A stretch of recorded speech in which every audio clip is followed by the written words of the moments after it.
Welcome to Last Word. I'm David Jenkins. He's Chris Popes. Yes. You notice the big smile on his face. Scott Central won another state championship. He's spoiled over here. You don't have enough. 18. Number 18. Maybe last one for a while.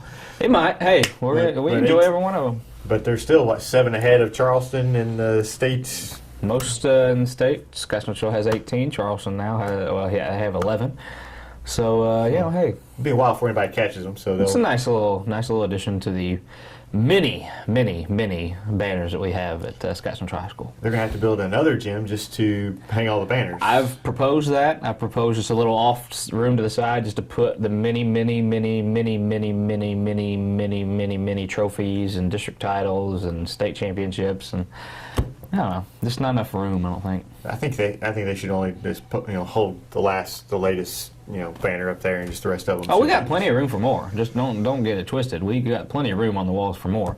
But I think you're right. This might be, no offense to Jeffrey Porter, who's going to be a senior next year, but just from what I saw from the JV ranks and stuff, it might be the last one for a while. They might have a chance. Don't know what the Class 2 holds for next year, but just looking at the roster on paper, you wouldn't feel that. I mean, they lose tons of their scoring. It goes just completely blank after that. For those of you who aren't aware, I can't believe it'd be watching the show and they're not aware, but Scott Central won the Class 2 state championship on Saturday. They only had 3 players score, though.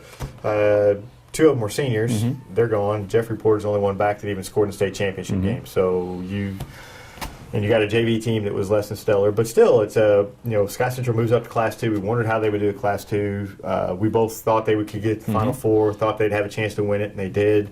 Just goes to show how good a basketball program they have had, good a basketball team they've had the last few years. Absolutely. Name me one other team that can win a state championship game and have 3 players score. Name me one other team that can do that.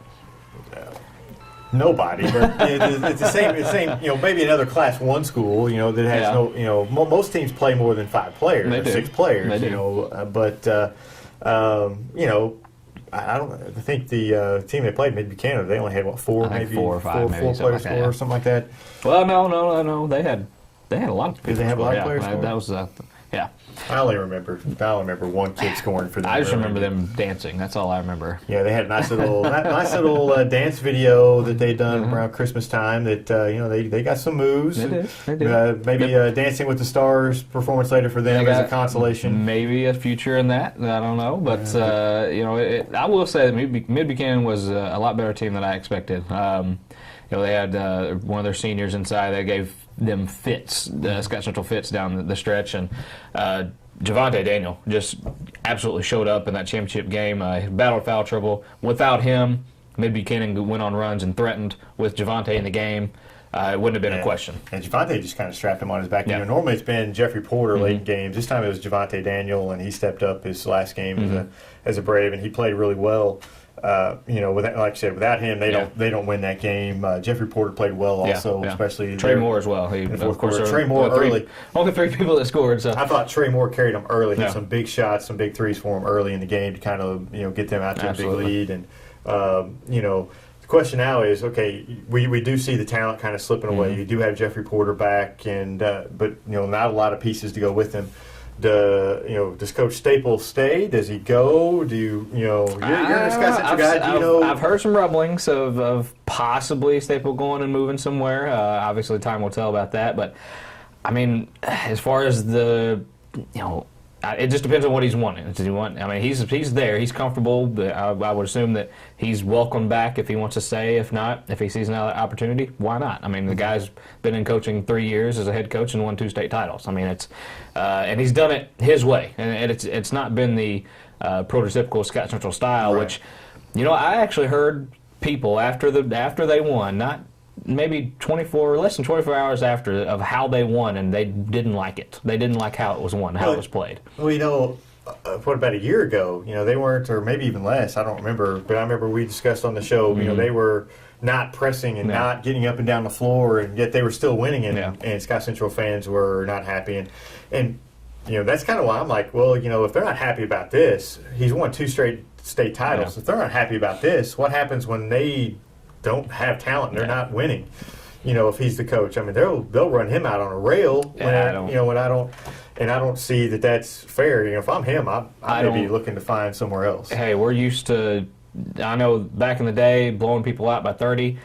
Great, it's a great part of our history, whatever. But you just won a state championship, and you're upset about the way it happened. Sorry, just shut it up, and you just won a state championship. I mean, come on. Well, not only did you win a state championship, but you won it in a bigger class. Exactly. I mean, this supposedly, if you go by, this should be a tougher game than what you would play in a Class 1 this state championship game. So fans are, being from Dexter, I've dealt with nutty fans for many years, so I understand. I don't understand though the people. They're just never happy. You're never going to make fans happy ever. Who cares the way you do it? It's done. It gets done at Scott Central, and it always has. And if you have the talent, it always will. But that's just one of those things. It irks me. It makes me upset for Frank because he does a wonderful job with what he does, and he knows that you had to play a different way this year, and he switched it up. It started from when he took over as head coach 3 years ago. He started to switch things up, and he knows how to win, and it worked. It obviously worked. Yeah, exactly. It obviously worked to get a state title. Yeah. I don't know what. I think he's a tremendous coach. Yeah. I think any team would be fortunate to have him as a coach. But if I'm him, I've got 2 state titles, and I kind of might use this to look for something else and look for something bigger and better. But if you don't find anything, you still have a good player coming back next year. You're just going to need some pieces around him. You should still have a successful season. Yeah. I think any program that might be looking to get to that next level might be looking at him hard, and he's a great guy to have around. Not just a great coach, but a great person to build a program around. I really do think that. From the coaches they've had in the past, just the intense, get on you coaches. Yeah. He's more of a laid back, and he still can get on you. Oh yeah, he can get fired up, but for the most part, he's very laid back, very and it's it's kind of refreshing to see that you can win different ways. There. Exactly, you can win. You don't have to have just this one type of coach, and I think that's good to see. Yeah. Class 3. Speaking of coaches, we like it. We like Coach State, but we also like Coach Day. Exactly. Coach Day he led New Madrid to a 3rd place finish. They had a very tough semifinal loss to Stratford.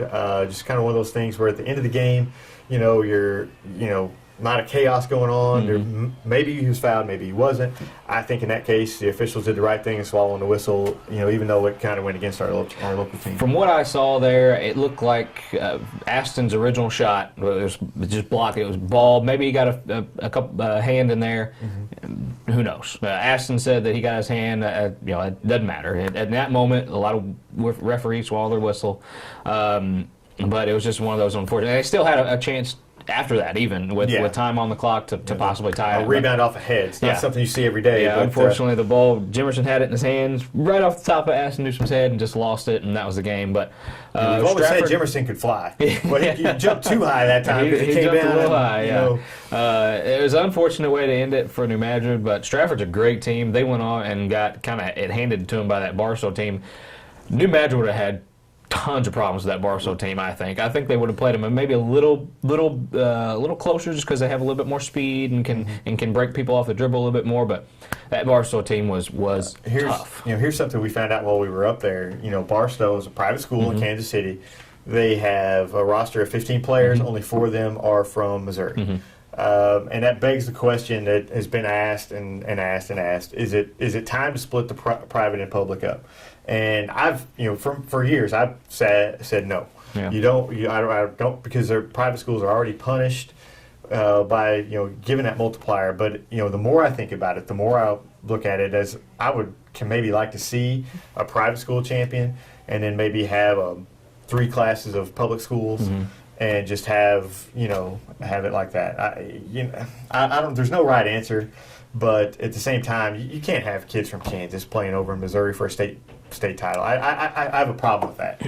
When it doesn't look good, obviously, when you have that roster filled with players from out of state and you're a private school, and it just kind of gives the assumption that you're buying state championships. Right, basically. and we heard a lot of rumors about how they do it up there and how Not a lot of people are happy with that situation around the state.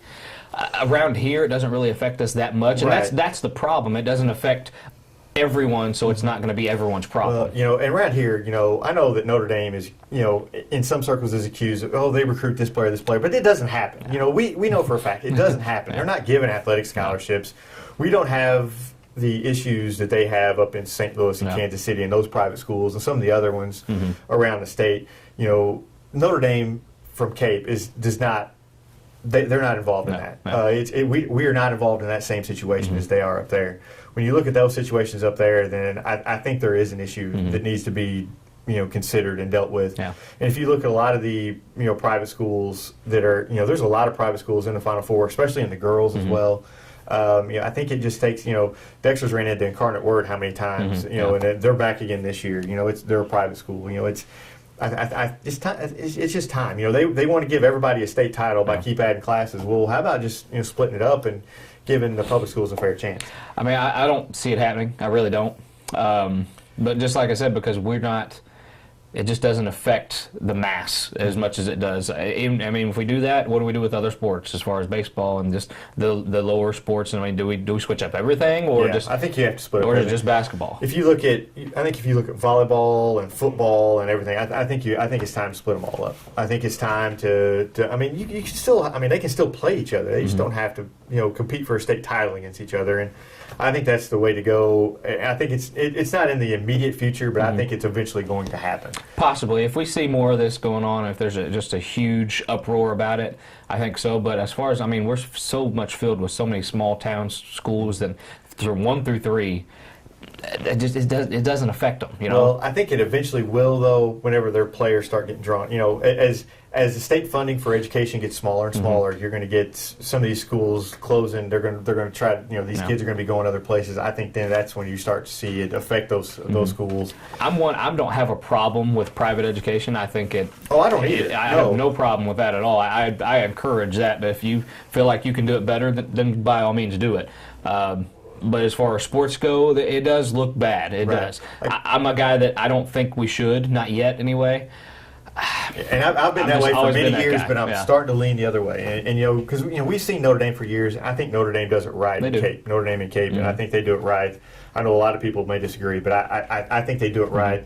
And I have no problem at all with Notre Dame High School in Cape. But you get up there. There's been the Pembroke Hills. There's been and then you have the whole other issue with the charter schools up which I think is a even bigger issue than the private schools. Yeah. So there's a whole lot of issues. That's an issue, I believe. There's a whole lot of stuff that Misha needs to sit down and really kind of work out. But I think it's stuff that's going to come to a head eventually.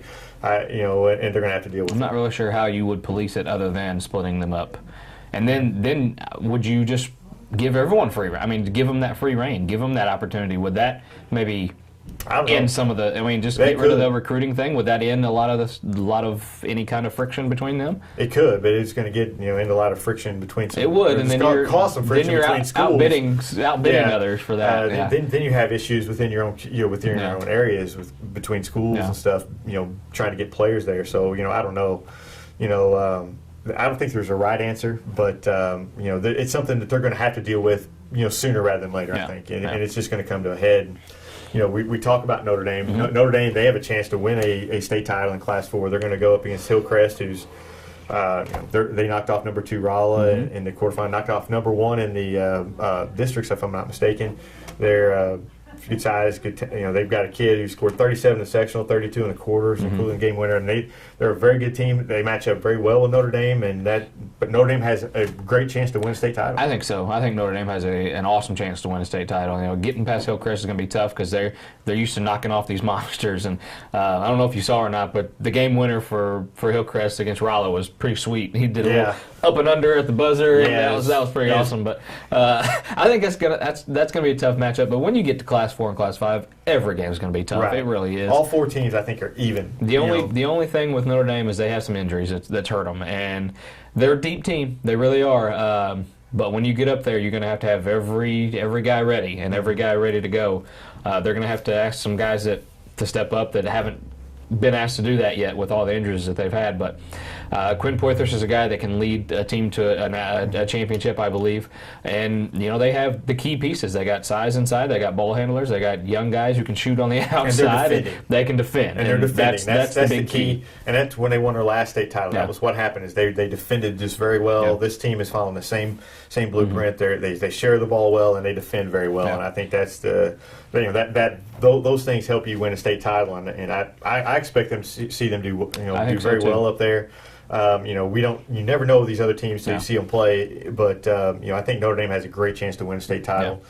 Real quick, Jackson, they lost in the quarterfinals again. Class 5 is just so tough. That's a beast. Just too tough. The height that Jackson can just kill people with down here just is null and void against those schools up around St. Louis. But so tough. If they would have made the Final Four, I believe that would have been the first time we had a representative in all five classes to go. But so close. I tried to make a comeback, lost by 8, I believe. But it was so close. But Jackson, they kind of get that quarterfinal every year. They're kind of just stuck there. So. We'll talk about Notre Dame next week. Before we go, Jinx, NCAA tournament happens this week. Yes. Fill out your bracket yet? No, of course I did. Who you got winning it? Duke over Kentucky, just because I refuse to take Kentucky, although Kentucky's the best team. If you're a betting man, go against Kentucky. Just the odds aren't in their favor. Take the field, Take the field. Kentucky's going to win. Kentucky probably is going to win. If they don't win it, it will be a catastrophic disappointment in my mind. I just hope Duke wins it. I can't stand Kentucky. Notre Dame, baby. I think they got a shot to knock off Kentucky. Just saying. Yeah, just saying. Them in Wisconsin got a good shot, I think. Arizona, maybe. Got a good shot. We'll talk more about this next week on The Last Word. We'll see you guys. Have a great weekend.